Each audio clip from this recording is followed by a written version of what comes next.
Look at her dress. It isn't flowing, it's escaping. The paint moves faster than fabric can move, faster than a body can turn, as if the painting itself couldn't hold her still long enough to finish the thought. This is how Giovanni Boldini painted the world. Not posed, not calm, but already leaving. The lines don't rest, the fabric doesn't settle. Even the figure feels unfinished, as if she stood there for 1 second and then slipped out of the frame entirely. Look closer. The face is clear, almost controlled, but everything surrounding it, the dress, the air, the room itself, is dissolving. This is not a portrait of a woman, it is a portrait of a moment that refused to stay. And when you understand that, you understand everything about what Boldini was doing in Paris in those electric, doomed decades before the world he painted simply ceased to exist. In 2010, workers opened an apartment in Paris that had not been entered since 1940, 70 years of silence, and there, still on the wall, was a painting, waiting in the dark. We will come back to it. His name was Giovanni Boldini, and what he painted, though no one called it this at the time, was instability pretending to be elegance. This is his story.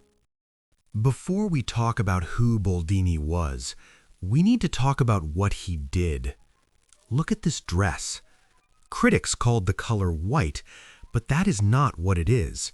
What Boldini put on the canvas was silver and gray, and the particular luminescence of something that will not stay still long enough to be named.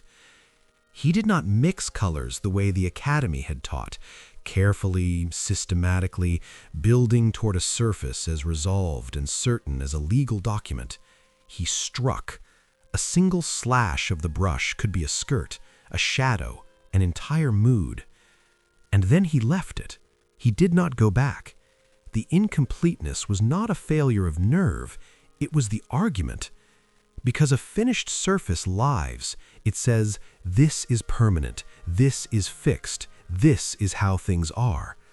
Boldini's surfaces tell the truth.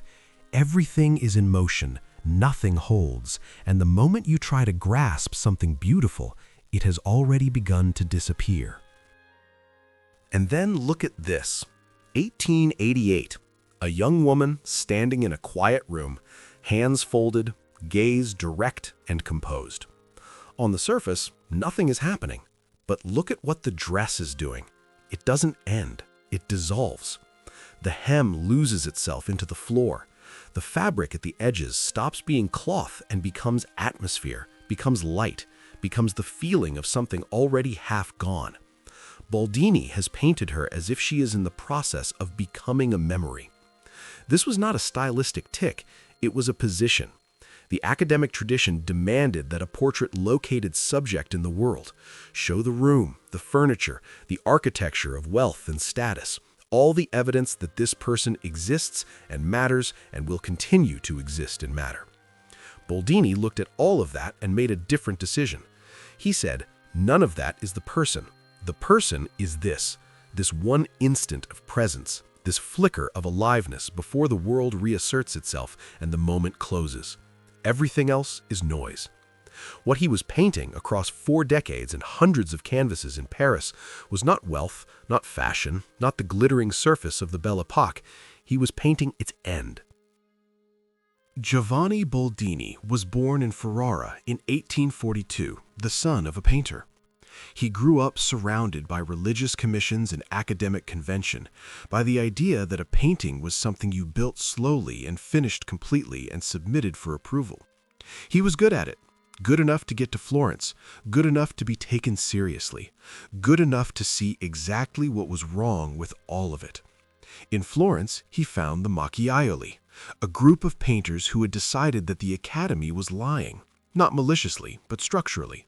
The smooth finish, the careful contour, the painting that looked like it had been planned from the beginning and executed without doubt, all of it was a performance of certainty that had nothing to do with how the eye actually sees, or how light actually falls, or how a moment actually feels when you are standing inside it. The macchiaili painted outdoors, in natural light, in quick sessions that prioritized the impression over the inventory. They painted with patches of color, macchie, rather than precise lines. They were willing to leave things unresolved, because the world, they understood, is unresolved. Boldini absorbed this and then left, not because Florence wasn't enough, but because he was already becoming something the Macchiaioli hadn't quite anticipated.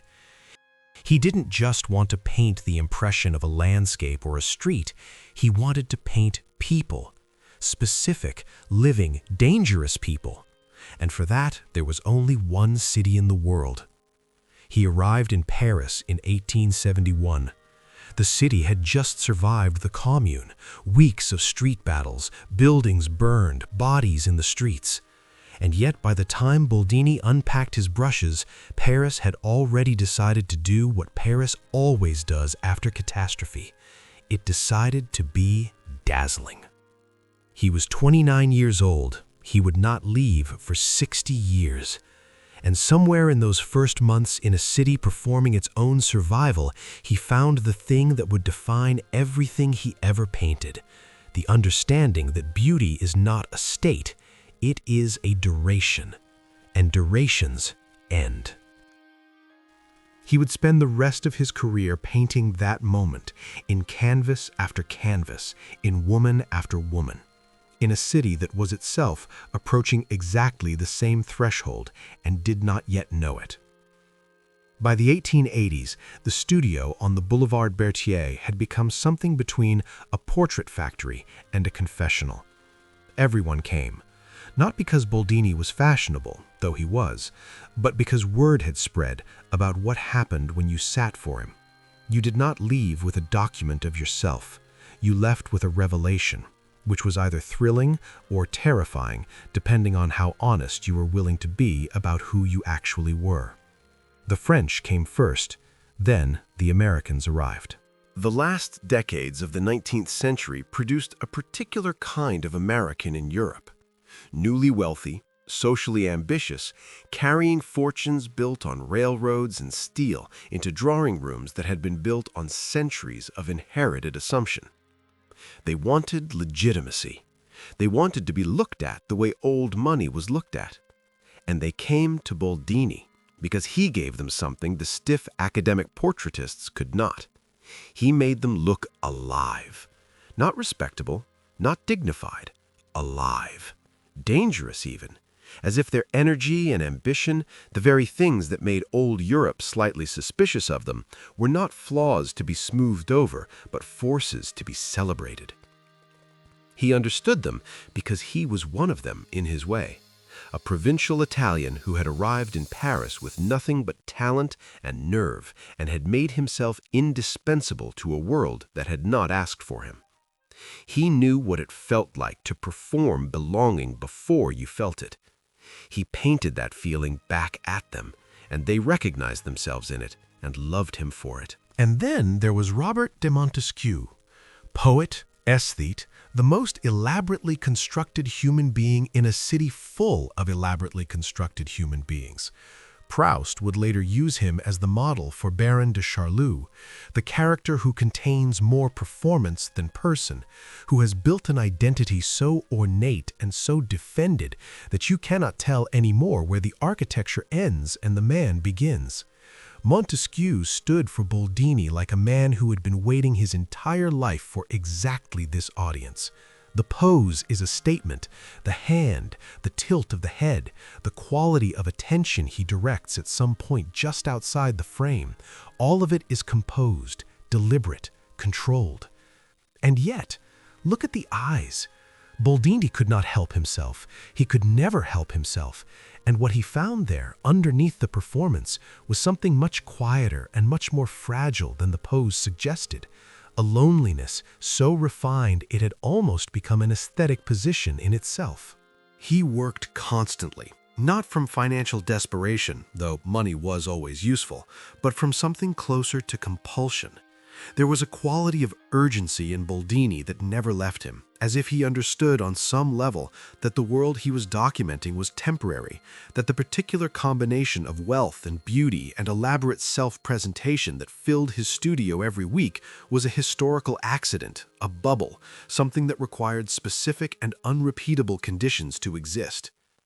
Paris in the Belle Époque felt permanent to the people living inside it. It always does. The people who fill a golden age are the last to know it is one. Boldini knew. And somewhere beneath all the commissions and the dinner parties and the reputation that had made him the most sought-after portraitist in Europe, he was carrying something else. A painting he had made years earlier for a woman he could not stop thinking about, that was hanging in an apartment across the city, waiting, as all his paintings waited, for the world around it to catch up with what he had already seen. We need to go back now, back to 1888, and to a woman named Marthe de Florian. She was young. She was beautiful in the way that Paris in the late 19th century produced beautiful women. Not passively, not accidentally, but as a kind of project, a deliberate construction of presence that required intelligence as much as looks. She was an actress. She was a courtesan. She moved through the same world as Boldini's other subjects, but from a different position within it. Not the wife of an industrialist, not the daughter of an aristocratic house, but a woman who had made herself the object of desire entirely on her own terms, which was both more impressive and more precarious than any inherited position. Boldini painted her in pink, a dress that is almost the color of skin, almost the color of the light in a room at a certain hour of the afternoon when everything softens and the day has not yet decided to end. He fell for her. Of course he fell for her. Boldini, who could see through everyone, who had painted the loneliness inside Montesquieu's performance and the survival inside de Castiglione's decline. Boldini looked at Marthe de Florian and lost his footing entirely. There is a letter.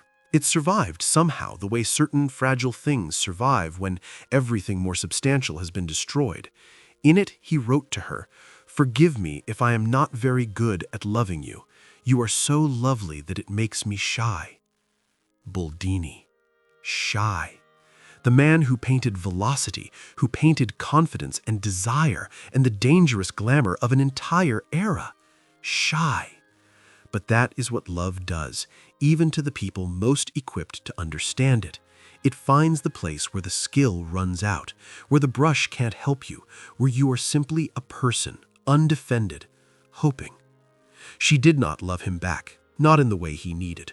She moved on, as she was perhaps always going to move on, and Boldini absorbed it the way he absorbed everything, by working, by painting, by filling canvas after canvas with women who reminded him in some way of what he had felt in that studio in 1888 and could not quite recreate. The portrait stayed with her. In 1940, as German forces entered Paris, Marthe de Florian's granddaughter locked the apartment on the Boulevard Malesherbes and left. She did not come back. No one came back. The apartment sat untouched for 70 years. The furniture, the letters, the objects of two women's lives preserved in a silence that the city outside could not penetrate. 2 world wars, the entire 20th century. The apartment held its breath and waited. In 2010, after the granddaughter died at 91, estate lawyers were sent to assess the contents. They opened the door into 70 years of dust and stillness.